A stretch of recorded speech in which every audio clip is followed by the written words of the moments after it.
Waheguru Ji Ka Khalsa, Waheguru Ji Ki Fateh. Good evening, hope you guys are all well. Welcome to Sikh Society Talk.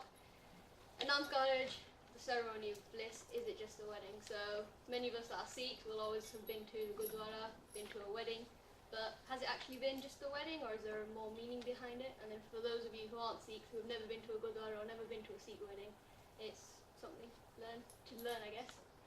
This is Spy Vijay Singh, come down from Luton. So he's going to be doing the talk for us today. So I'll hand it over. Waheguru Ji Ka Khalsa, Waheguru Ji Ki Fateh. I was asked to do this talk quite a while ago, and I've been thinking, what should I do it on? Like, well, I knew it was going to be on Anand Karaj or marriage, let's say. But I kept thinking, what should I do it? How should I start it? How should I do it? What should I include? What should I include? And it got to about 8 o'clock last night, and I thought, I'm going to have to do something. So I had to go to my parents' house as well, because my mum said you have to come round. So I thought, okay, I'll go around there. I took my laptop there, I started doing some work. I had the football on as well, so that was a bit of a distraction. I was fighting with my daughter. She wanted to watch Peppa Pig, and I wanted to watch the football. And actually, I had to do my work at the same time as well. So I've cobbled this together, and I haven't had much sleep last night. And I had work this morning, so I'm a bit tired. But anyway, that's about me. And this, like 2 days ago, I just had my observation, because I work in a college as a college lecturer. And my observation was like this. Exactly, I had a class of students. We got Ofsted here. Yeah, so I'm a bit panicking as I'm bringing back bad memories. So, so what I've looked at in this talk, first of all, as I said, we're talking about a marriage, and I think it's a very, very important concept in life, marriage. But what I want to talk about first of all is what are people's perceptions of marriage, and how does society, what's society's sort of interpretation of marriage, or what's their, when they think about marriage, what do they think about? What are the key concepts? So, although I've called it marriage a Sikh perspective, really what I want to initially focus on is that what is the actual global thinking, or what is the generalized thoughts about marriage. So in order to do that, what I thought I'd do is I'll carry out some research, because I think that's quite important. I shouldn't give you just one perspective. This talk, I was showing this talk to some of my students this afternoon, and they said, what's your talk on? Is it just purely religion? I said, no, it's not. I said, this is about a social issue. This is about social things, and it's also including some element of religion as well. So a religious and a spiritual aspect. So the key things I want to focus on initially come from the research I carry out. Now, I'm a business lecturer, so I know about reliable and unreliable sources. Any research I will carry out and I will deliver to an audience, I'd always make sure that it's come from reliable sources. And these have. The figures that I'm going to show you, they have come from reliable sources. Importance of marriage in Sikhi, we're going to talk about that a little bit after I've showed you about, showed you some of the statistics that I found. Sikh method of finding a partner. I want to talk about a little bit about, I know because some of you might think, oh, wedding, you think about the ceremony, and you think about everything, you think about the party, whatever, but everything before that, I want to focus on the actual, even the choosing of a partner, because that's quite key. Challenges in marriage, the challenges and some of the solutions that we'll look at, and I'll give you some, got some stories that I'll share with you also as we go along. The other thing is that I do need your participation as well. I like to pick on people, so I usually pick on people that's looking down or on their phones, or kind of look a bit bored or falling asleep. I like to pick on them kind of people, so make sure you're very attentive throughout. So, first of all, let's look at this. Can you guys all see this? You can see it, okay, fine. Now, this is taken from the Guardian newspaper. Now, Guardian newspaper is obviously a very reputable newspaper. They are not biased in any way. They will carry out very thorough research. And these are UK stats. Okay, I'm going to compare these to other parts of the world as well. UK stats show that marriages are falling and divorces are increasing. This is a little bit outdated, 2010. But my understanding is that it's probably fallen further. 2010, there were 230,000 approximately marriages that took place in the UK and 130,000 divorces. Now, if you have a look at these lines here, these lines going up and down, these white lines, or grey lines, they are reflective of the marriages that have taken place. And this red line here is reflective of the divorces. Okay? Now, if you have a look from, let's say, from this period, the divorce rates have been fairly consistent after this rise. Okay? However, the marriages, number of marriages have fallen. Okay? That's happening right across the country. And if we take that and we look at the US, in US, less people are choosing actually to get married and are happy just to date. They just prefer to have a relationship. Or why do I want to get married? Why that kind of? And I'm gonna look at that. Why that whole thought in your mind? Why should I get married? Marriage levels have fallen drastically with a 4.9% drop in 1 year. Okay, 4.9% drop in 1 year. And considering you're looking at such a high population, that's quite concerning. And 49% of American adults now. These are reputable sources, I should say. I should reiterate, 49% of American adults, anyone over 18, are unmarried. They prefer to date. They prefer to not necessarily engage in marriage. Yeah? The divorce rate in the US is currently at 50%. 50% of marriages that take place end in divorce. Now you think that's bad? Let me show you this. This is Europe. 2002. This is 2002. I'm thinking it's a lot worse now. Statistics from taking the European Union governmental statistics show this. In 2002, percentage of new marriages which end in divorce within the first 2 years, 55% approximately in Sweden. And as you go there, look at these high levels. Huge amounts of divorces, marriages that are ending up in divorce. Okay? UK's here is 42.6% of marriages in UK, new marriages, and that was 10 years ago. We've already seen a trend. If we have a look back at this, we've already seen a trend that marriages have gone down. So, since then, marriages have dropped further. So that's what makes these statistics quite concerning. Okay. So what we're going to try and look at is there's obviously a number of different factors that are causing this to happen, causing these such high figures. What I want to look at is a media perspective of marriage. Now I know you straight away you're thinking, look at this, yeah, but that's just kind of these are one-off cases. Let's say these are one-off cases. But these are very well-known cases that when you type on the internet marriage and divorce, these are the big hits. That's what when people, and these are the things that dominate the media when it comes to marriage. These kind of celebrity marriages. Now let's look at this.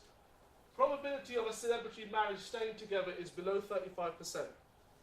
35% of celebrity marriages below that stay together. Tom Cruise, 3 marriages, 3 divorces. Now, if people are making these kind of characters into their role models, then obviously that they're going to look at the way these people are behaving. It's not just that. There's many people, Sir Paul McCartney, or many people have had quite a few marriages and quite a few divorces. Okay. Katie Price, married twice and engaged once, has all ended. Okay. One of her marriages, it lasted 11 months. Okay. And she's also had children from other relationships with that. This is a famous Bollywood, and also he's acted in films in the UK as well. Om Puri, married 3 times. He married his first wife, and then he left her and married his second wife, and then in 2009 he divorced her and went back to his first wife. So he's right the first time. So these are very well-known people, well-known celebrities, and when people look at, these are just examples, when people look at the media, and the media's sort of reporting on marriages, these are the kind of stories that will come up. Okay?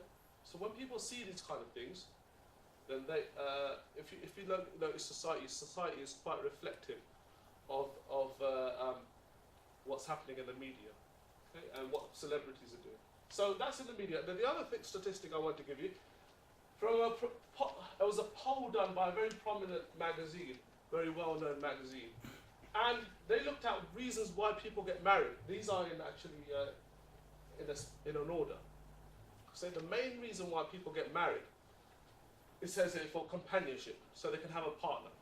So just someone to be with, that kind of thing, so they don't like spending their whole life by themselves. So they have a companion in their journey. The second most popular reason cited for marriage was that you have a regular sexual partner.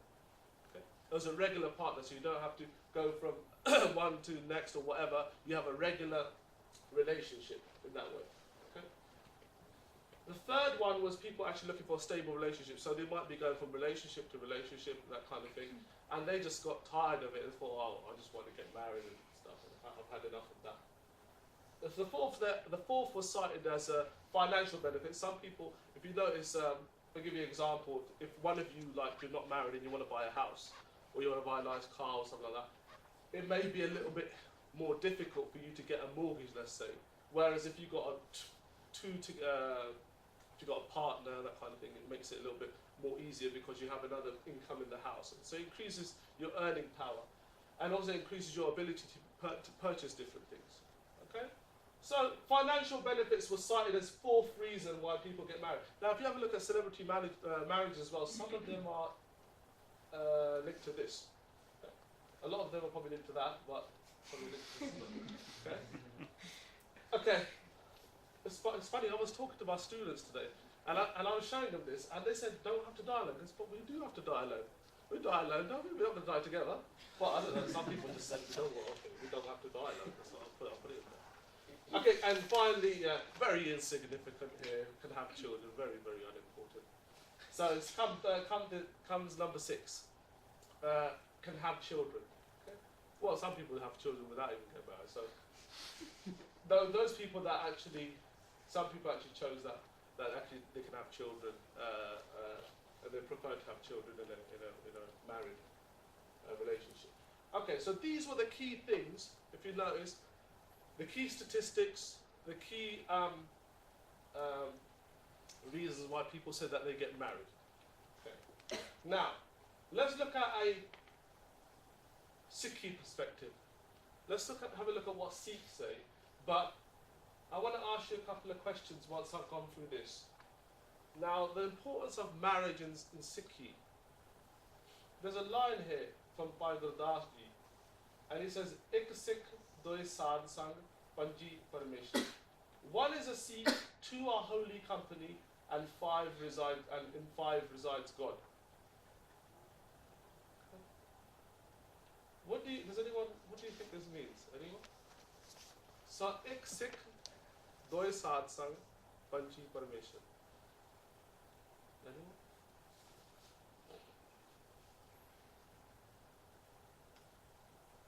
No one? 2 who come together to have one life. Okay. But Guru says here, and it says here specifically sadhsang, doi sadhsang. Has anybody heard of the term sadhsang? Yeah. You've heard of that? What does the word sadhsang Is mean? that something to do with taking Amrit? No. Sadhsang. What does sadhsang mean? What does sangat mean then? Okay, people come together, yeah? That's a group of people. A group of people is sangat, yeah? Now sad, what does sad mean? Like togetherness, like being able to be. That's sangat. Yeah. But what's sad? What's a sad? He's a sad. Or she's a sad. Then you just said pure. Huh? Pure.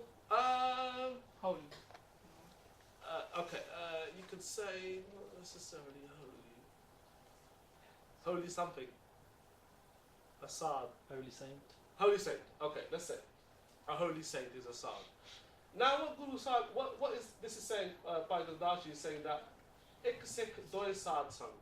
Sad sang, holy company. I've already written it. Should have known about that. It's written here. It's a holy company, yeah. So one's a Sikh. So you got one person themselves. They're a Sikh. Okay? If you just got one person, that they're a Sikh. Okay. That doesn't mean that I'm not talking just about anyone. I'm saying that for what there's one Sikh, and when you have 2 Sikhs together, that becomes Sad Sangat. And when you have 5, like you have Panj Pyare, the 5 Sikhs together, that is, the Guru says that in front of Guru Granth Sahib Ji, with Guru Granth Sahib Ji, that God resides in them. Okay? So what does this mean? How does this line show the importance of marriage in Sikhi? How does this line, what does this line, so that, particularly that Doi Sad Sang. Anyone? Anyone? So how do, Is it different to like saying they're separate entities, like they're separate people, but they're one, as in two of them are one, they represent one? okay, very good. You're getting a bit ahead of yourself now. I think that's a bit too advanced, that comment. So let's just keep it at basic level, please. Okay. Basically what Guruji is saying here, what Bhai Gurdas is saying here is that when in Sikhi, when two people come together, when two Sikhs come together, they become holy company for each other. So they basically are going to support each other in their spiritual aspirations and their meditation and their whatever part and bhakti they do. Where their spiritual journey, they will support each other. That's the key thing. Okay? Whenever Guru talks about marriage, Guru always talks about, when Gurbani talks about marriage, Gurbani always talks about how two entities will come together, a male and female Sikh will come together, and they become a sangat for each other. They become company for each other, a holy company who encourage each other to walk on the path. Okay? They encourage each other to wake up in the morning and do their prayers. They encourage each other to stop doing negative things, to do positive. Okay? So that's what Guru is talking about. That's what the Sahaj Sangha does to us. When we go to Gurdwara, we meet Gursikh, we meet people, good Sikhs, and they say to us that, oh, you shouldn't be doing that bad thing. You shouldn't be doing that. Okay? Now, this is what Guru says marriage is about. Marriage is about that thing. Marriage is about two people coming together and they are supporting each other. So it's a bit like what you said, but I'm going to go on to what Baji said in a moment. In terms of, this is what you're talking about. See, I heard you're ahead of yourself, eh? Guruji says, Guru Amar Das Ji says, it's really, really wonderfully written. I showed this to some of my students, and they said that this concept is a wonderful concept, and that person was a Muslim student. Guruji says that they are not said to be husband and wife who just sit together. They just sit together. Doesn't mean that just sit down together like watching TV. That means that, you know, they just like, okay, one goes off to work, I'll go to work. She takes the kid to work and I'll go, you know. Well, that's not what Guruji talks about marriage. Eh? Guruji says they alone are called husband and wife who have one light in two bodies. One light in two bodies. That concept, one light in two bodies, they are purely have the same intentions in terms of moving forward spiritually. They both have the aspirations that they want to meet God and they want to do as much part, do as much praying, do as much meditation as possible, and realize God within themselves. Okay? So that's what Guruji is talking about. That's the true husband and wife who are desire to be to help each other on the path. Okay, so let's have a look. Let's have a look at choosing a partner. I mentioned I'll go through this. Now, I'm not taking any. This is just generalizing. Be very, very generalizing on society. Okay? I'm not talking about any kind of religious lineage here.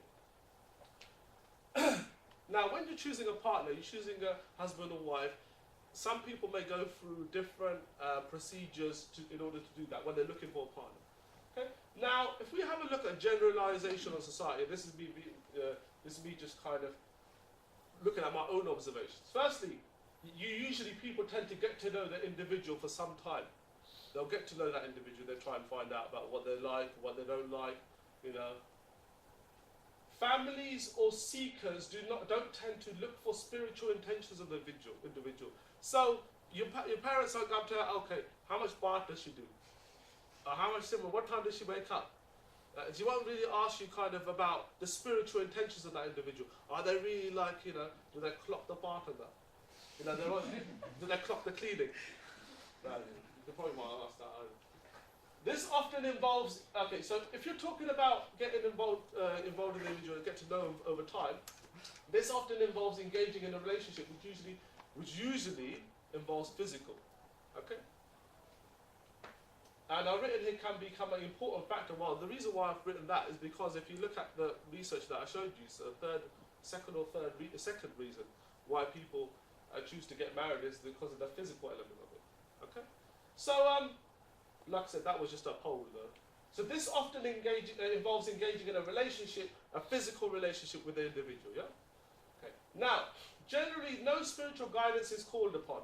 So you don't really, you've been dating someone for like 5 years and then you like sit down, you start doing your station, get married to that person.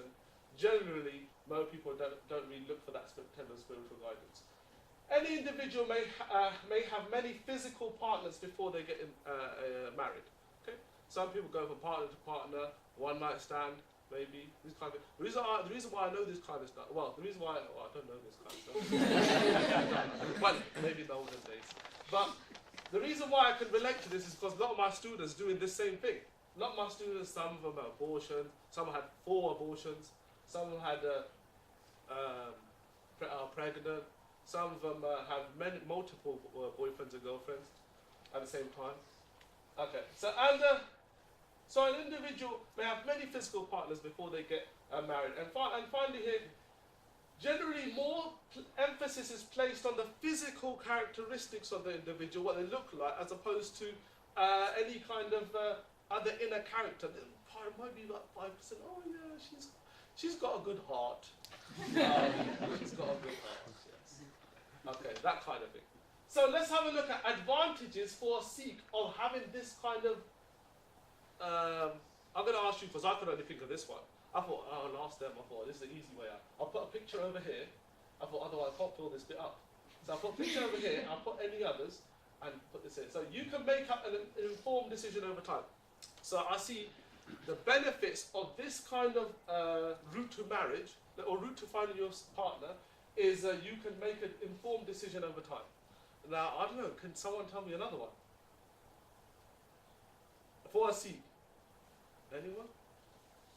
Because I was really stuck on this one. I was thinking, what other advantages can I put? I couldn't come up with anything. So I put that, I thought, put this nice picture here, and I put that there. So I'll fill up the space and stuff. And let's have a look at this one. Now this is me talking from experience from what I see from Sikh that I know, the route that they've taken. Let's have a look at the route that they take. Involvement of both families.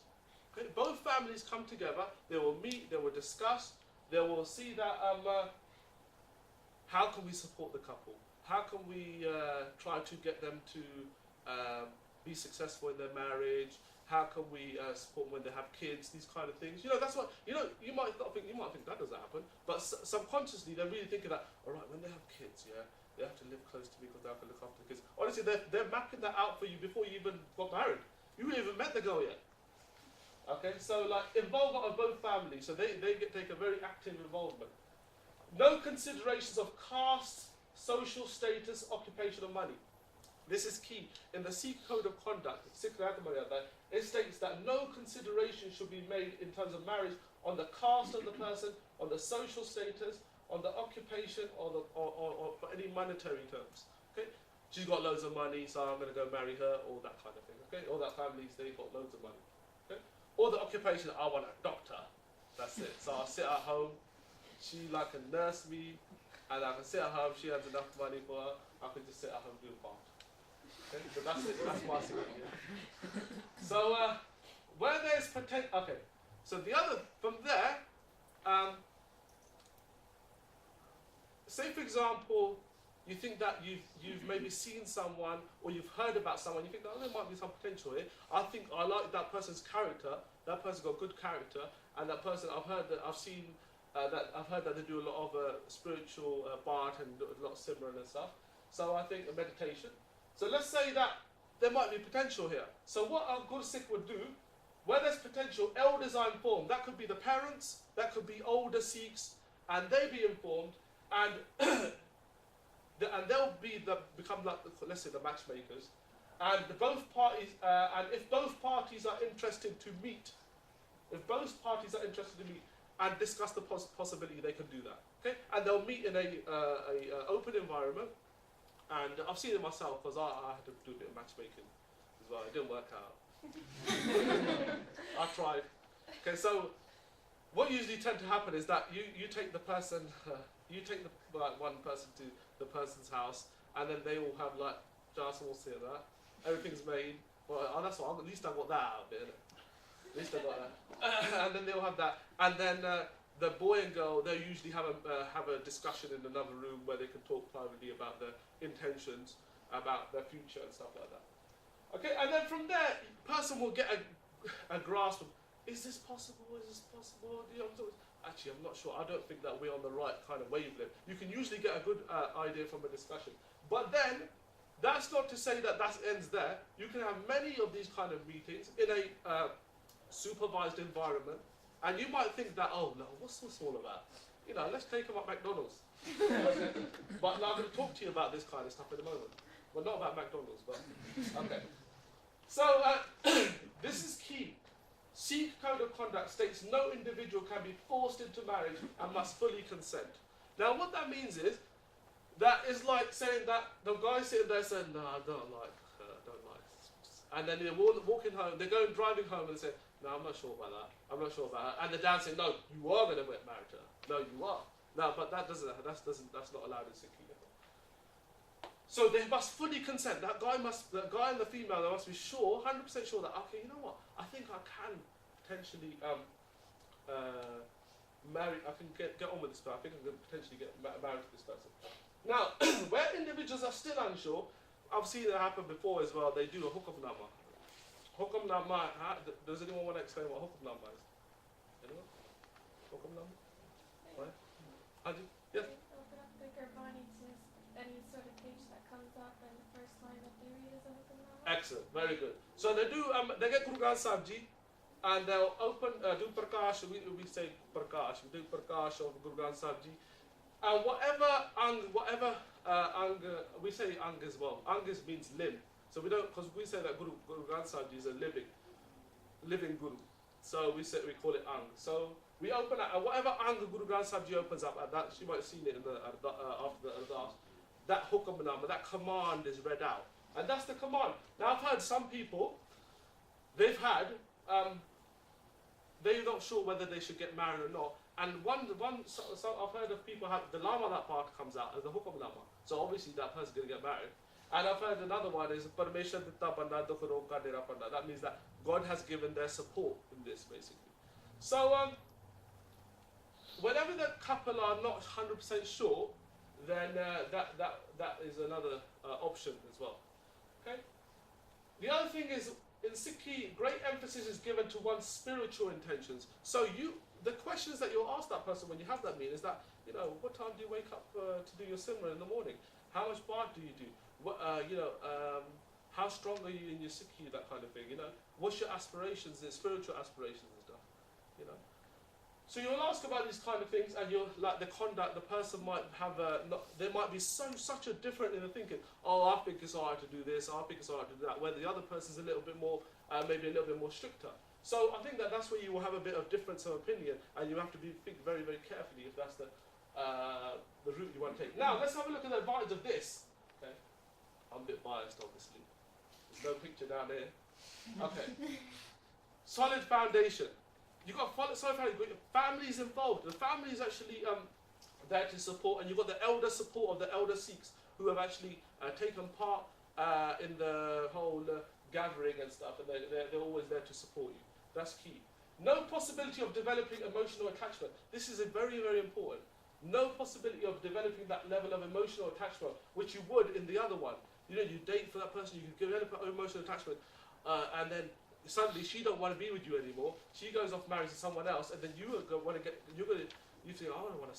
stay by myself the rest of my life. So you find yourself partner, but my heart's always with her. So that's, you have that level of emotional attachment with that person. Whereas this kind of method, you're having a supervised meeting, so you would never get to that level where you have that level of emotional attachment. Individuals maintain their pure intention. You don't have that negative intention for that person. Your only intention is to meet and to see if that person is genuinely marriage material for you. Okay? You don't have to say, oh right, I want to like go out with her and then see how it goes. You know, that's obviously not the right intentions and stuff. That person's good. And then finally, you get your spiritual direction as well. Sikh, what usually happens, I've only spoken to you about the formal meeting. What usually tends to happen is that there'll be ardas done, there'll be prayers done prior to even the meeting. You know, both couple and they'll pray to Guru that, you know, if this is a match, you know, then please support me and stuff through this. Okay. So this is like a more Sikh thing. See, the thing is, when I was doing this, I was going to do it another way. I was going to say, this is how Sikhs do it, and that's it. Forget the rest. But I thought to myself that, nah, you know what? Our best way to do it, and I'll ask some other people as well, but how should I go about it? Because I'm not here to tell you what to do. It's your life. Isn't it? You want to, you know, it's up to you. It's like a million one things you could do. A million ones you could go out.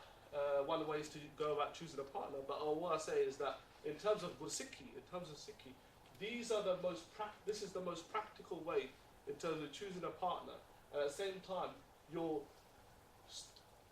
got that solid foundation. You're stopping yourself becoming emotionally involved in a person, okay? And at the same time, you have that spiritual backing as well. Okay. You know, some people say that, oh, two's company and three's a crowd. Two's company and three's a crowd. Yeah. Well, in Sikhi, this doesn't exist because wherever there's a husband and wife, Guru's always there. Okay. Gurbani is always there. The Guru's always there to give you guidance. As a married couple, husband and wife will come together, and whatever problems that they have, I'll tell you some funny stories later. If you're still awake. If you're still awake. Yeah. Husband and wife come together, and then Guru's always there to give them guidance. But if you have a look, I've seen my own eyes, the reason why people tend to have problems in Sikhi, even Amritdharis I'm talking about, is because they take the third one out. They take the third one out, say no. I'm going to talk to you in a few moments about how they take the third one out as well. Now, let's look at the ceremony. Now, I was aware that some people may have not have been to a Sikh wedding before. Some of you may have been to a Sikh wedding, but you might not have been to a Sikh wedding. Let's say. But first of all, I want to talk to you about this Anand Karaj. I hope this woman is not watching. Actually, no, she won't be watching. Because Sikh channel is recording it and stuff. So, because there's basically what happened was one of my relatives got married, and his wife, she's got a lot of friends at work that are not Sikhs, and she thought, I'll make this little pamphlet for them and put in the wedding card so they can understand all that everything's happening in the ceremony. And I had a look at it. It was completely nothing to do with Sikhi. I look at it. She goes that. Yeah, they go round the book 4 times. This is what she wrote. They go around the book 4 times. The first time is the husband's making this promise to his wife that he's gonna look after her and all this nonsense and all this rubbish. I thought, where the hell did you get this from? It's probably Googled it or something. Yeah. So anyway, let me just. We'll learn. I'll teach you about what Guru Sahib will teach you about what the whole concept of the lama is as well. Okay. So, what happens in a Sikh wedding ceremony is that the Sikh man and woman, they will go around Guru Granth Sahib Ji, and they will go around 4 times. And these 4 different times they go around, they have 4 different significances. And I'm going to talk to you about that. 4 stages refers to our spiritual journey, which involves our spiritual elevation. At each stage of the 4, our Guruji talks about different spiritual elevations. Now, one is given instructions to reach God. That's it. One's not telling that, oh right, you should be good to your mother-in-law. You should wake up and make a paratha in the morning. There's got nothing to do with that. Okay? Guidance is given as to the spiritual checkpoints one will experience. So Guruji gives us guidance about what type of spiritual points we'll get to it. And then finally, there's no mention of anything else. So it doesn't talk about, like, you should take your wife to Pizza Hut or something. Don't talk nothing about that. Okay, so let me just show you this video. That's why I need to have the sound up. This is my friend's wedding that happened about 3 years ago. It's a funny story. If you have, watch out for the snow in the background. I'll tell you the story afterwards. Okay, there's some sound to this as well.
But that might be a little bit different to the weddings that you've seen.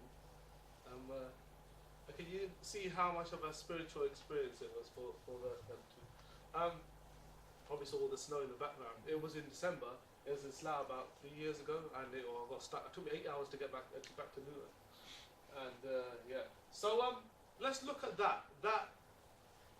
I've been to weddings where they have to have people to sit next to the bride and groom to tell them, get up now, like, to walk round. Some people walk around the wrong way. And then there's one guy my friend was telling me, saying that he was like drunk on his own way. He's like stumbling, he was falling on his own, like when he's walking around, and he's walking around the wrong direction. He didn't know what he was doing. So I think that just like makes a mockery of the whole process. You see now this is now I'm sure that Sir David, you could appreciate that, and a lot of onlookers can appreciate that. The significance of this ceremony and how spiritually it is, how spiritually. If I'm going to go into the meanings of the four lama that they do in a moment, but the spiritual connection that you have when you're doing that is a spiritual experience. It's nothing to do with like, right, hurry up, speed it up. I want to go in there and get drunk.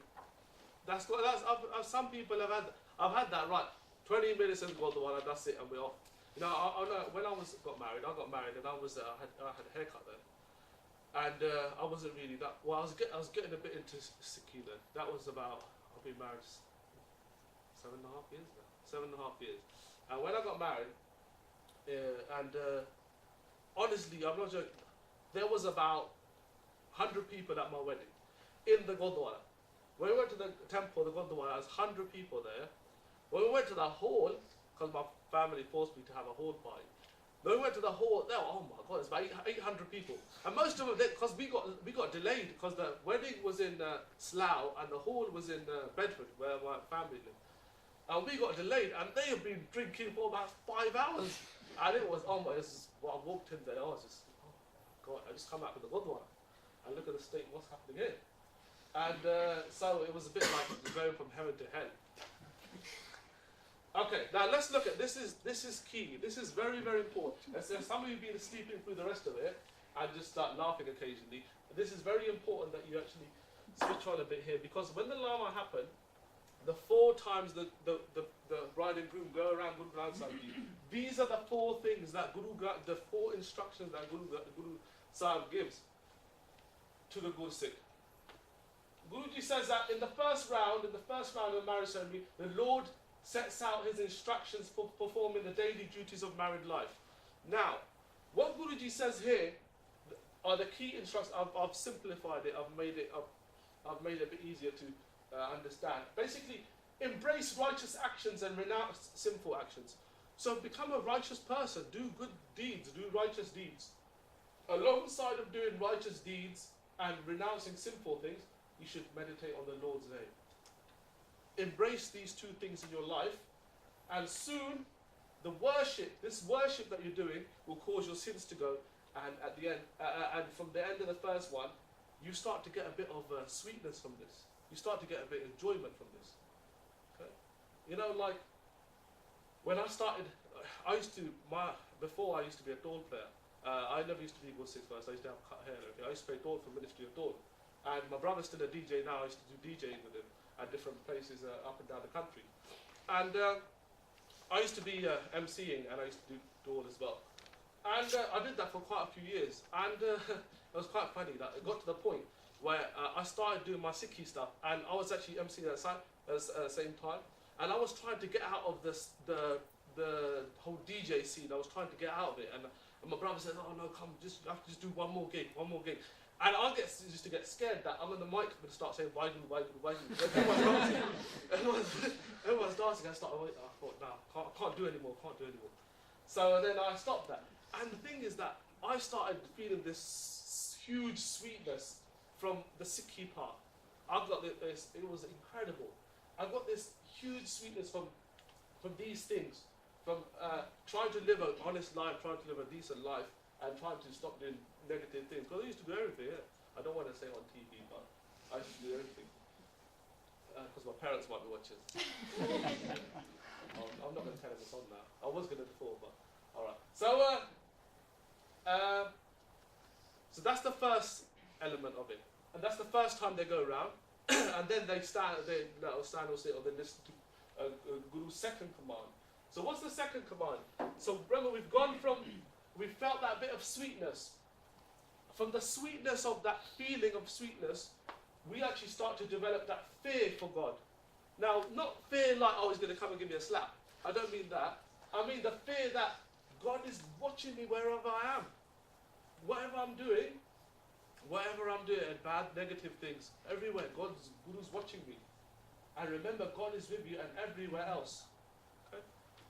So I'm going to have to explain the actions that I've done. I'm going to have to explain them when I die, these actions that I'm doing. So that's the fear that develops within you. So you stay in that fear and you sing God's praises in that fear. And from there, it says, join with the holy saints and sing the song's praise. So from there, you have that desire to actually want to join with other Sikhs and try to sing God's praises. Other godly people, you want to join with them and speak about God and speak about the greatness of God, and sing the songs of praising God as well. So that's the second bit, yeah? The third one, this is, remember I talked about spiritual elevation. This is what the spiritual journey that it takes you down.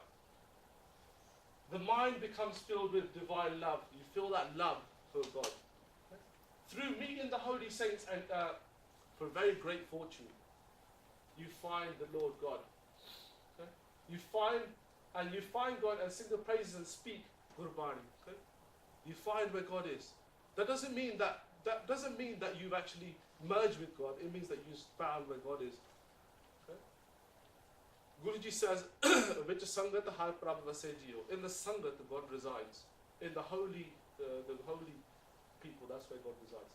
So this leads to the Lord's name firmly vibrating in your heart.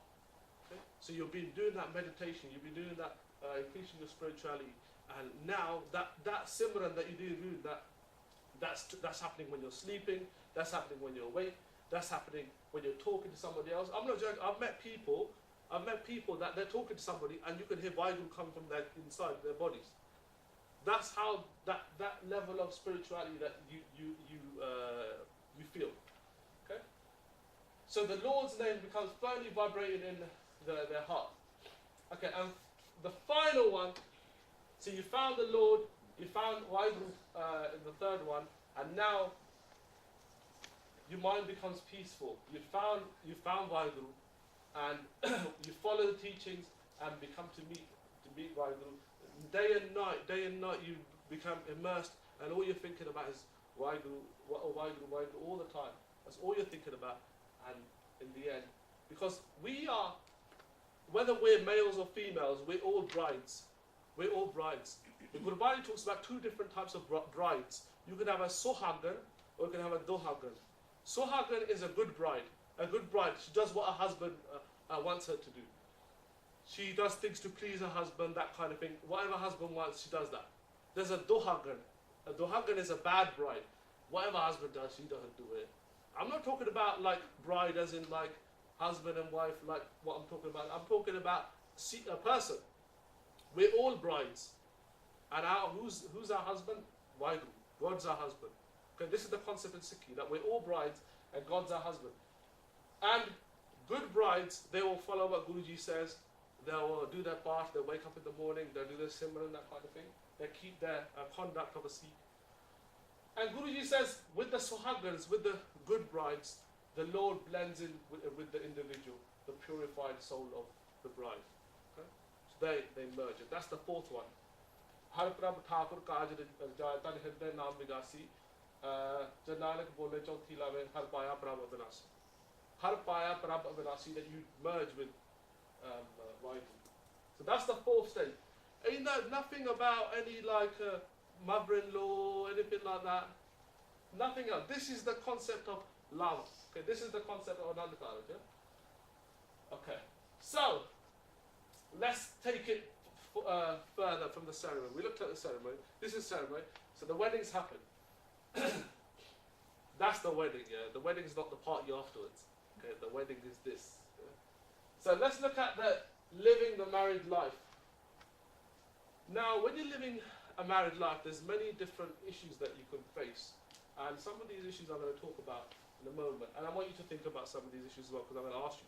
Because you didn't respond very positively to my last question. So, the 5 vices. What's a vice? Does anyone know what a vice is? Anyone used to do woodwork in the old, when they were younger? Yeah, like vices, yeah. There. Okay. You put something in there, and then you light, and then you're stuck in there. Okay? These are the 5 vices of life. Not Sikhi. This is the 5 vices of life: lust, anger, greed, emotional attachment, and egotism, pride, false pride. Okay? Thinking that you're better than everyone. Whether you're old, whether you're young, whether you're married, whether you're unmarried, these 5 affect everyone. These 5 are within everyone. So let's have a look. Lust. Well, okay, sorry. I've got a question to ask you. Examples of how these can ruin a marriage. Can anyone give me an example? How might lust ruin a marriage? Give a shout out. An affair. Okay, person might have an affair. Okay, yeah, good answer. Anything else? So, a person might have an affair. That's quite a common one. I can't think of anything else, to be honest. But anyone else? Maybe forcing of having children. Huh? So if, like they say, the woman's not ready to have a child. Ha ha ha ha ha. Okay, forcing of having a child, and also the other thing is forcing yourself upon your wife as well. That's considered rape as well. Okay, and I don't want to say this. Okay, fine. So lust, yeah. Now that is a key thing. If I haven't got statistics here, but probably you wouldn't be able to probably find it about how many marriages end because of affairs. One, and how many people actually have affair when they're in their marriage. God, it must be huge, that figure. Must be huge. What does Guruji say? This is the key thing, because some other prominent religions, their teachings contradict this one, what Bhagavad Gita says. Having one woman or one husband as a partner, the Sikh is a celibate and considers any others a wife or husband as a son, as a daughter, son, sister, or brother. So Sikh only has one husband or wife. That's it. And to anyone else, they're brothers and sisters. I was showing this to my student. I was telling you before, and I was showing them that. And I said that all you students, I said you're like my younger sisters and younger brothers. That's how I think of you. Okay? That's how my religion teaches me to think of you. Okay? And I treat you like my younger brothers and sisters. I help you out how I help my younger brothers and sisters as well. Okay? So that doesn't just mean that you think of them in that way just to deny your whole sort of urges or lustful urges. It's talking about you actually treat the rest of humanity as your family. They become like your mothers. That's why we see. I remember I was in India. I went to India recently, and one of my friend's dads. There was a woman beggar that came up to him. That's woman beggar. She's like sort of not hardly got any decent clothes, or obviously not going to have decent clothes on. They're not going to be walking around with Armani on. So she didn't have any decent clothes or anything like that. And then he said to her, Mataji, what do you need, Mataji? He called her, she's a beggar, lowly beggar, and he's obviously here, lives here in a nice house with me. He called her Mataji, he called her mother. His mother, what can I do for you? What do you need? And she said that, just give us 100 rupees and we'll leave you alone. And he goes, Ale Mataji. He goes, here, have it, take it, mother. This is Guru Sikh here. This is what Guru Nanak Dev Ji used to do. Embraced others. He used to call others as his own family. And this is what Sikhs do. This is, you know what, I don't want to boast about it, but I've got quite a good relationship with my students and stuff. And they don't have a very good relationship with some of the other teachers. And my whole concept is, the reason why is because I treat them like my family. I treat them like, I help them like I'd help my own brother. I would help them like my own sister. And Guruji's taught me this. I never used to be like this before. Okay?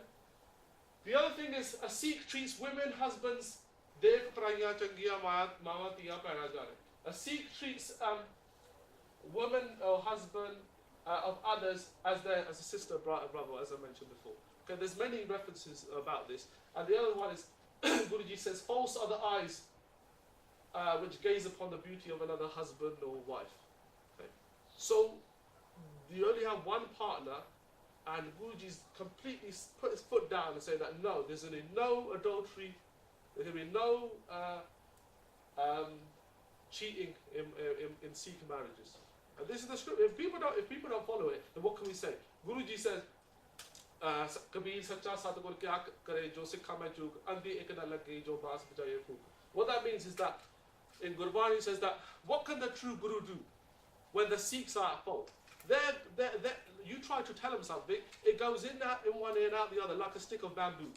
Like a stick of bamboo, you blow for it, it just blows out the other. I try to tell them, I try to warn them, but they're still doing silly things. Okay? So that's what Gurbani is all about. It's about telling us about life. I just want to talk to you about, does anyone know who General Hari Singh Nalwa was? Yeah, that's what I can't like give the proper story. No, just tell us who he is. Hari Singh Nalwa, so he was part of like Maharaja Ranjit Singh's fold, and basically, obviously, then he fought in this one battle. But there was basically loads of Singhs. I think I don't know exactly where the place was. I forgot. But he fought, obviously, he was a martyr for. Okay, thank you for that. Okay, he was about 7 foot tall. He was a huge guy, really built, and he was a soldier of when Sikh had a Raj in India. Maharaja Ranjit Singh, Sikhs ruled India, and he was the main general. He was the head of the army, and all the other armies, Afghan army, all the other Persian armies, they're all really scared of this guy. They're really scared of him.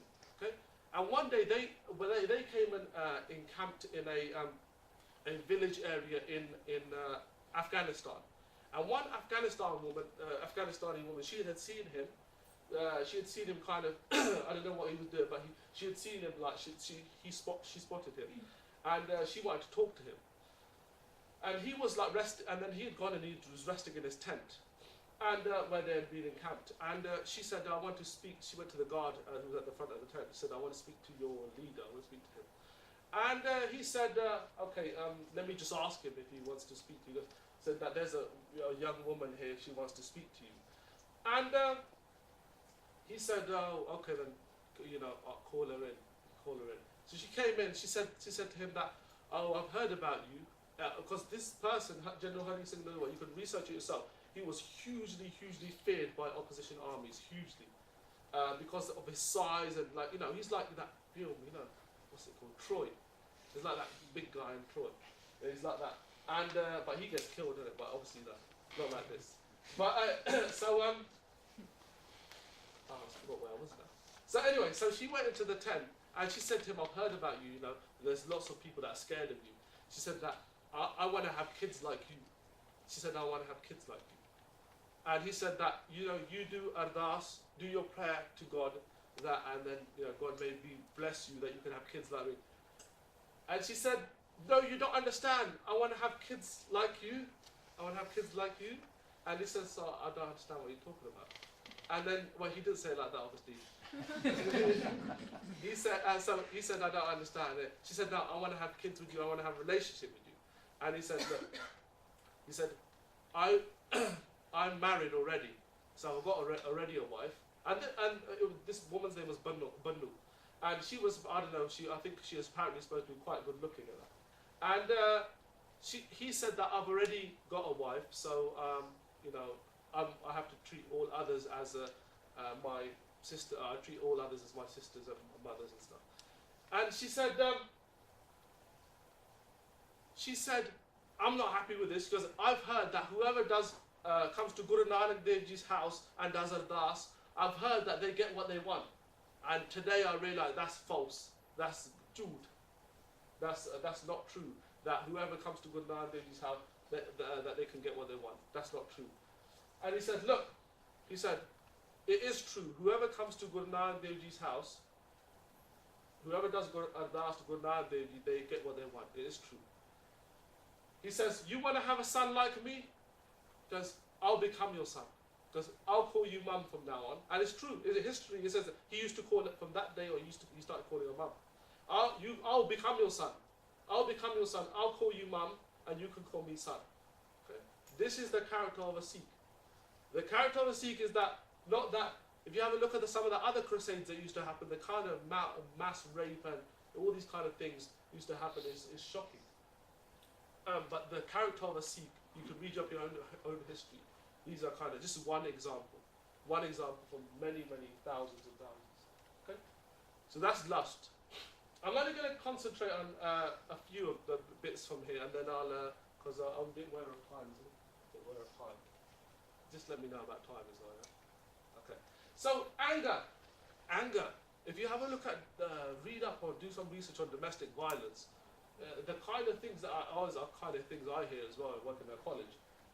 Alcohol and drug abuse is a huge contributor to domestic violence. Alcohol and drug abuse. Now, let's look at what's Guru's message then. What's Guru's message about Guru Amar Das Ji, the third Guru, says this. I've translated it in English. Well, it's translated in English just to make it purely clear about this. Drinking alcohol, one's intelligence departs and madness enters the mind. They cannot distinguish between his own or their own and others, and are struck down by the Lord and Master. Drinking it, obviously referring to alcohol, one forgets the Lord and Master, and they are punished in the court of Lord. Do not drink the alcohol at all.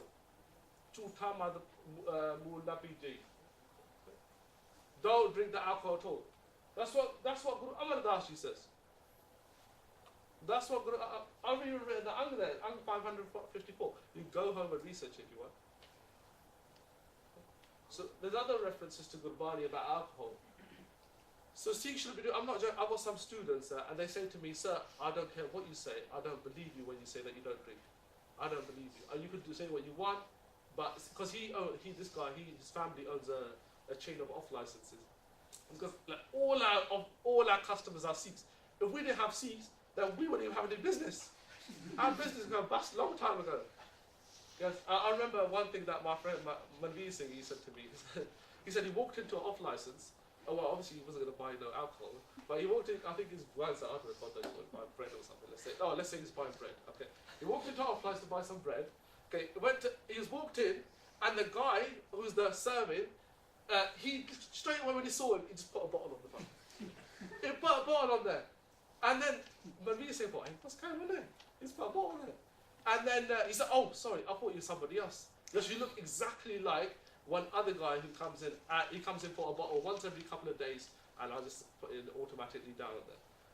What did I say to you before? I said to you, what can the true Guru do when the Sikhs don't listen? The Sikhs don't listen. It's like blowing into bamboo in one ear and out the other. They don't listen. I'll put it in Gurbani, they don't listen. So, what can we do? So that's anger, that's just one aspect of it. Obviously drug abuse as well. Drugs mentioned many times in Gurbani in a negative way. And I've already talked about sort of financial and stuff like that before, about money. Oh, sorry. I've got a mind of his own now. Right, so so greed, emotional attachment, and egotism. I didn't cover this because I thought that I was going to get too long there if I start talking about all these. But if you think about greed, you know, people have like, right, you got your own bank account, I want my own bank account, right, that's your money, this is my money, and that's it, you know. You have your own things, like, I'll buy my stuff with my money. Oh, you borrowed £10 off me last week, all right, I want that back. You know, what's this? What is this? You know, I was with some of my students, it's quite shocking. They say to me, oh yeah, I borrowed £1 off a mum, so I got to pay it back. £1? I think, what kind of relationship was that? I think £1 back to your so like this kind of, that's just obviously that, I don't know why I shared that example. But okay, that's like that kind of greed aspect, like this is my money, this is your money, this is my, it gets even that this is my side of the house, that's your side, you touch on my side of the house, £10. Well, actually no, so I'm getting a bit carried away now. So alright, emotional attachment. So people have an emotional attachment to their possessions and stuff, and emotional attachment is you become emotionally attached to anything that's not going to go with you when you die. Okay? Anything that's going to go with you, that's not going to go with you when you die. Okay, that can include your kids, that can include your family, that can include your money, or anything. Okay. And look, something we have to really realise in our minds. Look, emotional attachment. What are we doing day and night? We're working. Day and night we're working every hour that is given for things that we're going to earn in this life. Okay? We're earning. We're doing overtime. We're giving up spending time with our kids. We're giving up spending family time at home. We're compromising our principles, all because of our. We want to increase our our possessions that we have, but these possessions are not going to go with us. Okay? And finally, sometimes we have to really, really sit down and realise that. And egotism. My dad's better than your dad. I hate your mum. That's quite a proper one, yeah. Yeah, my mum's better than your mum. She's a better cook than your mum. That kind of thing. Okay? And then, obviously, this is kind of marriage. The marriage ego kind of comes out. Yeah, your mum. She doesn't have to do nothing. She sits at home grunting all the time. Okay. So anyway, let's not start talking about my personal life. Okay. Let's look at words of guidance now, just to end. Okay, there's a couple of slides left, and then I'll finish up. These are key things about how we can try to solve any kind of marriage problems. Truth. What do I mean by truth? Can anyone give me an example? What do I mean by truth? Should I choose someone? What do I mean by truth? Truth. Being honest and not lying. Very good. Okay, who are you going to lie to then? Anyone. Okay, very good. Okay, that's good. So you don't lie to each other, you don't lie to anyone. Okay, you have a truthful relationship. If something happens, you be truthful about it.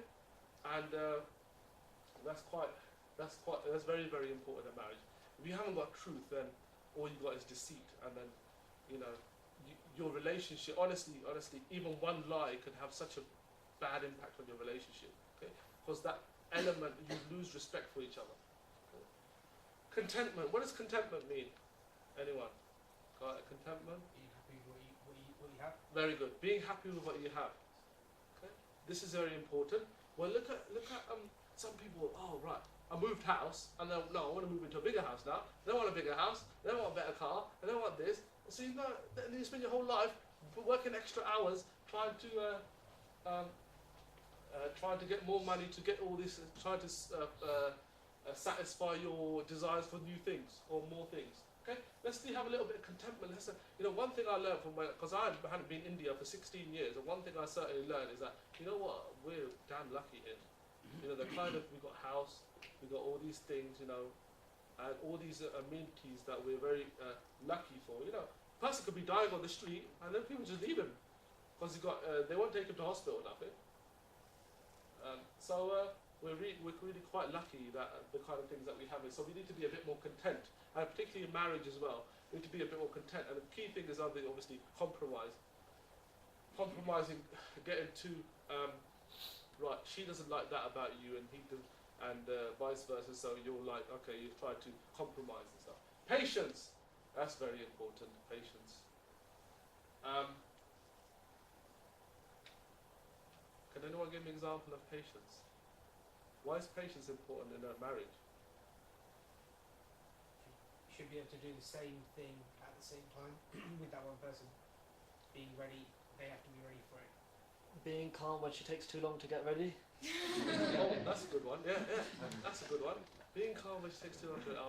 Yeah, I think I've got to work on that one. I've got to work on that one. But that's one I've got to. Don't give up on your marriage, you know. If there's problems, just be patient with it and it should work out. Very good, very good. Okay, don't. Yeah, if you have some issues, be patient with it. But we got a middleman to sort that out. Who's that middleman? Free's not a crowd, it's a key. Okay, compassion, forgivingness is very important. You know, your husband or wife, they might do something, and then they might do something wrong. And they might do something that you didn't like, but you have to think to yourself that, okay, you know what? Where is this going to take me? Where is this going to lead to? Okay? Where is this going to lead to? And something you always have to be a bit compassionate. These are not just things for marriage, these are things for general life. Okay? And finally, righteousness, you have to try to do the right thing. Not just in marriage, like I said, in general society, do the right thing. You know, I remember I was reading this news article, and it was not funny, but it was this person, honestly, I was watching the video as well, you might have seen it. The person collapsed on the tube, they're completely out. There's like, you know, they're not like no sort of tramp or anything, it's like a proper person. You know, not that a tramp's not a proper person, but it's actually, you know, like a commuter going to work. The person's collapsed, and the whole train's packed, and no one's even helping the person. Some people actually got up to like move away, move away from the person. So this is a bit. So you know, if a Sikh was there, that person's right. It's that person's responsibility to actually help this person. Okay. The other thing I was talking about, I was talking with my students about the Gurbani. I was saying I had to give them an example because they really didn't really understand. So I said to them that, look, from our history as Sikhs, the best example I can give you of the Gurbani is that we're in a classroom here. If someone walked in with a gun here and was ready to shoot you all, it's my responsibility. Forget you, it's my responsibility to get in front and put my life on the line to save you. This is why I have this. That's my responsibility. Okay? Fair enough, look. You can say that, oh, you should phone the police, all that kind of thing. Yeah, the guy's got a gun there. Okay, let's phone the police. Huh? Everyone's dead, yeah. Yeah. It's my responsibility to actually put my life on the line. This is what Sikhi is all about. This is why I wear shastra, yeah? My responsibility to put my life on the line to protect people here. Okay? And if I don't do it, if I run down and hide, then that's not me fulfilling my Sikh responsibilities. Okay? Sikh gurus have died for other religions. Sikh gurus have died for the rights of other people. They died for religions they don't even believe in. They died for principles that they don't even follow. But they died because to protect people's right to their own opinion, and they died to protect people's right to live their own life how they choose to live it. Okay? So, this is about righteousness. You're doing the right thing. And finally, there's a line in Gurbani, just to finish off with, and I've got a couple of interesting stories here, and then we'll finish. There's a Shabad in Gurbani. It says, this govern so akkar, govern so many amal. What that means is, what word shall I speak? Govern so akkar, govern gone. What virtue shall I have? So what word shall I speak? What virtue shall I have? Govern so many amal. What's the magic mantra? What's the magic mantra I should say? Govern so this so honkari jitwa vas aave kante. What clothes shall I wear to make my husband happy? Is referring to God. So what word shall I speak? What qualities shall I have? What magic mantra shall I say? Magic mantra shall I say? What clothes shall I wear to make my husband happy? That's the first bit. It says never so akkar, humility. The humility is the word. Humility is the word that I should have. Humility. Kavanagona. My quality should be that I'm humble. So I'm forgiving. Okay. Never so akkar, I should be humble. Kavanagona, I should be forgiving. and Jira money a month, I should have sweet speech. That person should have sweet speech. So they should speak sweetly, and their character should be sweet. So their character, sweet character, they're humble, and they are forgiving. These three. So Guruji says, if you have these three and make them into your clothes, that person will make their husband happy. Okay? That person will make their husband happy. That works. That concept works in a marriage, and it also works with you and God as well. Okay? It works. So if you have humility, if you have forgivingness, and you have sweet speech, you're speaking nicely. It's not like you get home and you go, "What the hell, get out of my way," that kind of thing. So that's what Mom used to say. I know she used to get home from work, she used to say that. Okay. So 2 things and then I'll finish.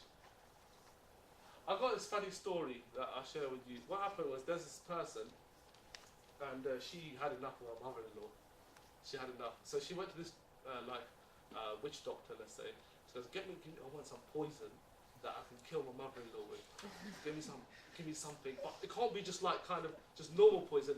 It has to be something that does it slowly, because then, I don't want to die just like that. So he says, "Why do you want to kill your mother-in-law for?" And she said, "Oh, it's not a true story, by the way." Okay, so I don't want to be taken out in handcuffs. All right. So why do you want to kill your mother-in-law? Because she speaks horrible all the time. All the time she's speaking horribly to me. All the time she's moaning at me. She's swearing at me. All these things. I had enough of it. I want to just put her out of misery. So he says, "All right then. Okay. Take these leaves, and put these leaves. When you're cooking for her, put these leaves in her food, and then after time, she'll slowly pass away, and no one will be able to tell.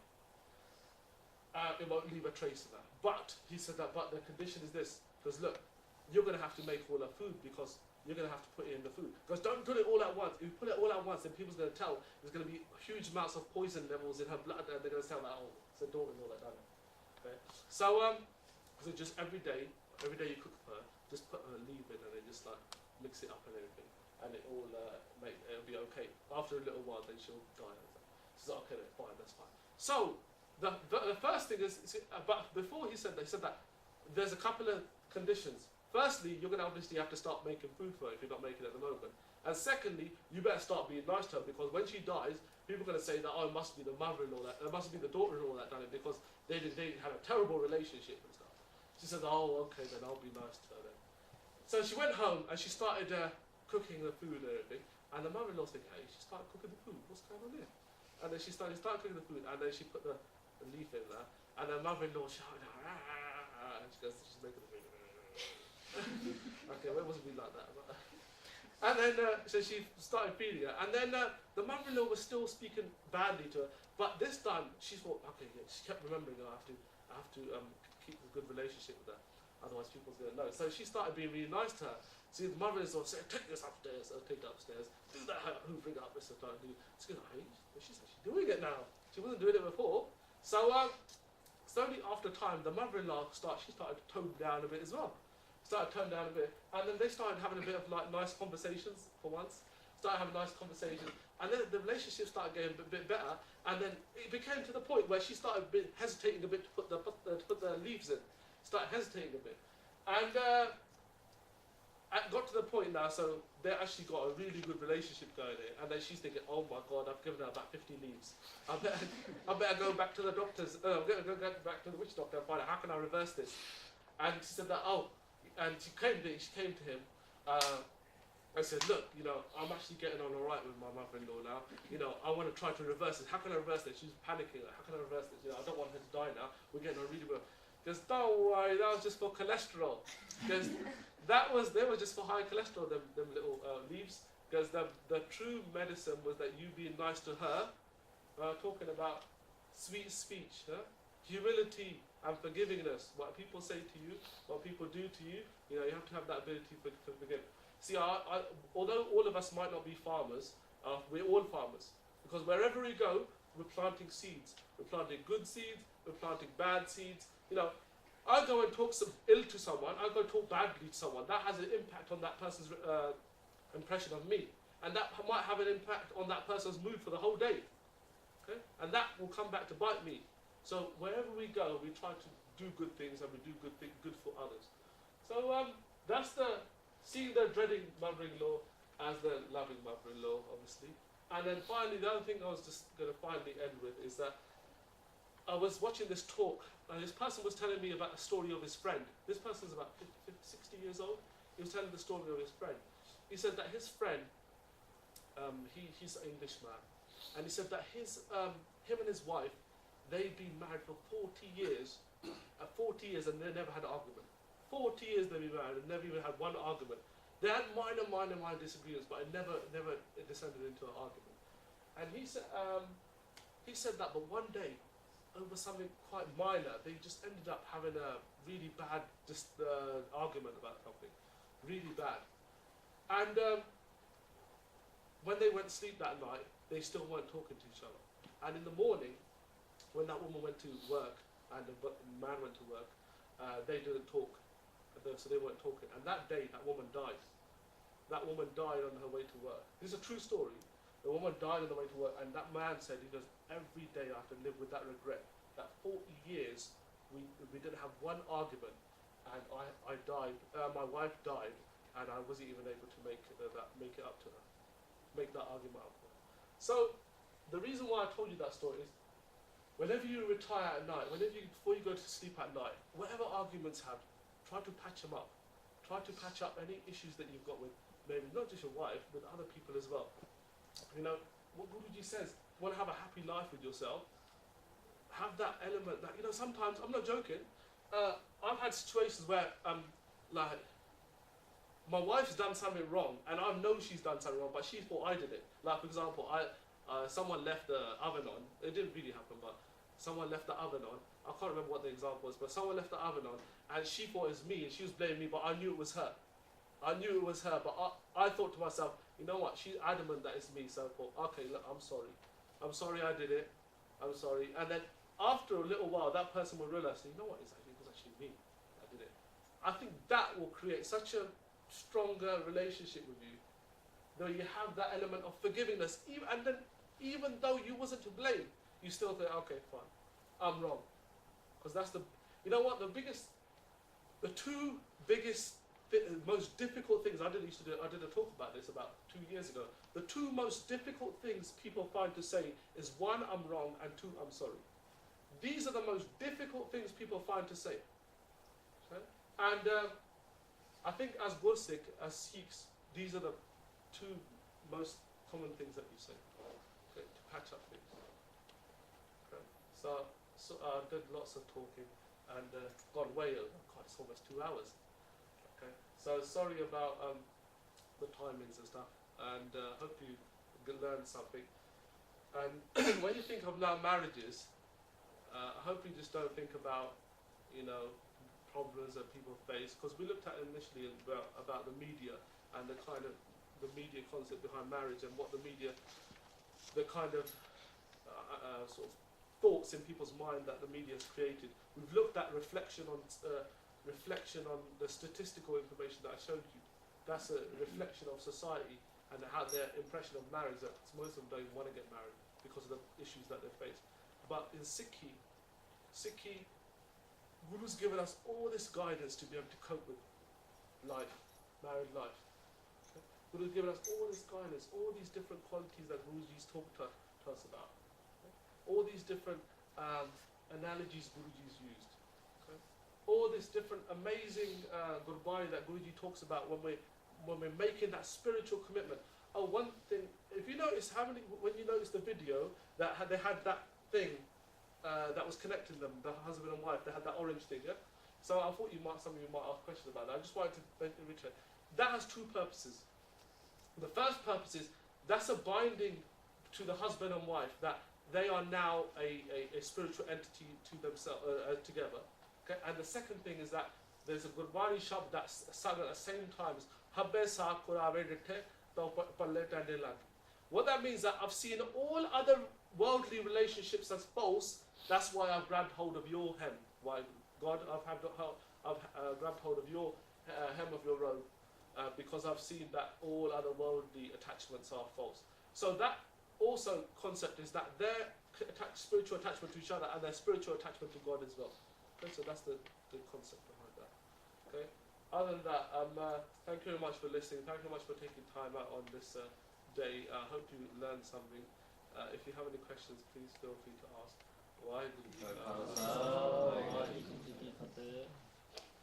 Any questions? I hope that doesn't mean 5 questions. I'm not like, going to work tomorrow. Is there a specific reason for actually walking around Guru Granth Sahib? What's the meaning of that? Oh, good question. Very good. The concept is that Guru Granth Sahib Ji, the message within Guru Granth Sahib Ji is the center message in our life. That's why we do that. This is why it's a bit of a joke when people do it and they don't even know what they're doing. You are basically committing to yourself that this is the center focus of our life, so we'll walk around it. There's a Guru Nanak Dev Ji, when he had his lama, there was Mool Mantra written, and then Guru Nanak Dev Ji in his lama, he walked around Mool Mantra, that the one God is the center of life. So Guru Granth Sahib Ji is the center of my life. Everything in my life basically revolves around Guru Granth Sahib Ji. That's why we revolve around. Anything else?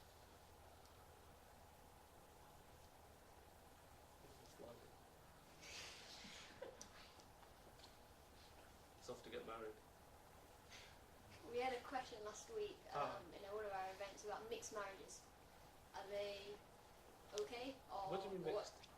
As in a Sikh and a non-Sikh. Okay. Sikh and non-Sikh get married. I think that if you look at the spiritual significance of the marriage, if two people are walking on different paths and they have two different kinds of let's say different types of conducts and stuff, because in certain religious paths they condone certain things and in others they don't. So they're following two different paths, and that's one concept of it. So then in that way they'll be. I know because I've seen some people, they've had their parents have been one parent's been Hindu, the other one's been Sikh, and then the kids, they don't know what path to follow. So, should I follow Sikh? Should I follow Hindu? Whereas in Gurbani, in Sikh Radhamana, the code of conduct for Sikhs, specifically states that one Sikh should marry another Sikh. Okay? One Sikh should marry another Sikh. So it's very important that I think all religions they talk about you have to marry within your religion because of that. Also, the other thing is that, like I said, with your kids, you're encouraged to bring them up as Sikhs as well. You're encouraged to follow them, get them to follow the religion, and so I think that is very, very important. And obviously, in terms of the principles as well, the principles be probably different in two different paths. Okay. Any other questions? I'm sure there's other people that can answer that question better than me. I wasn't actually expecting that question. Should have practiced it. Anything else? Anyone want to say anything else about marriage? Anyone married here? Oh yeah. Okay. Anything? Don't be shy. We'll turn the camera off if you want. If I suggest we wrap it up there, and then we can have some food and then Faji around for a little while. Yeah, alright. I'll be here for a bit. I just want to say thank you to Faji for travelling down and doing this talk. Why would you go?